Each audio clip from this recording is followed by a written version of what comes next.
What's up guys, it's me Jeremy.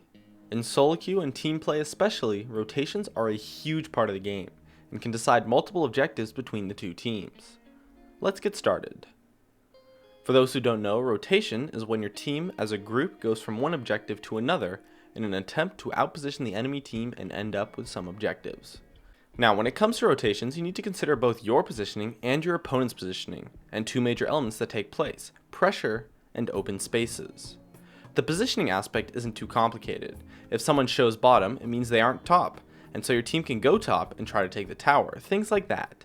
The only positioning that really sets up rotations is when someone isn't with the rest of the team, and because of this, rotating properly without your whole team is very difficult. In addition, we have pressure and open spaces. Rotations in general are all about taking advantage of open spaces, by making your opponent have poor positioning on the map, making it difficult for them to respond. They go somewhere, and then you take advantage of that time they are there to go do something else. So how do you create these open spaces? Through pressure, of course. By pressuring an area, it forces your opponents to react in some way. They may try to trade objectives, but most likely they will go to defend that area. This pressure causes your opponents to go to the area that is pressured, meaning that you are able to take advantage somewhere else. By doing something such as pushing a lane or anything that forces your opponents to go somewhere through pressure, you create an open space. You can then rotate to that open area and try to take the objective there, depending on how fast your opponents respond. If they respond slowly, it's a free objective.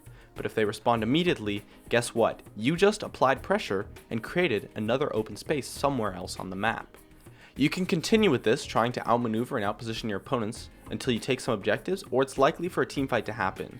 If a teamfight happens, especially during a rotation, it can easily catch you out and lead to some pretty poor positioning. So don't try constant rotations for too long, as they can be countered by initiating a fight. And when it comes to reacting to your opponent's rotations, you need to think what you want to get out of the situation. If you just want to hold your objectives, just react accordingly and defend. Just be sure to react and rotate quickly. However, if you think you can gain something positive out of the situation, you could perhaps try a counter push or a counter rotation where you go somewhere else on the map and ignore the opponents entirely.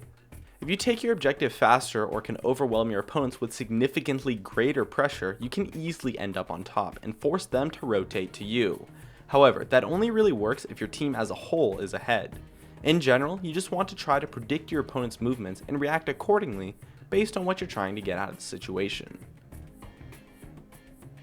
And I think that just about covers it. My name is Jeremy, and that's it for my video on rotations. If you enjoyed this video, feel free to check out some of my others on the screen right now, or stay connected at facebook.com/gamingcurios.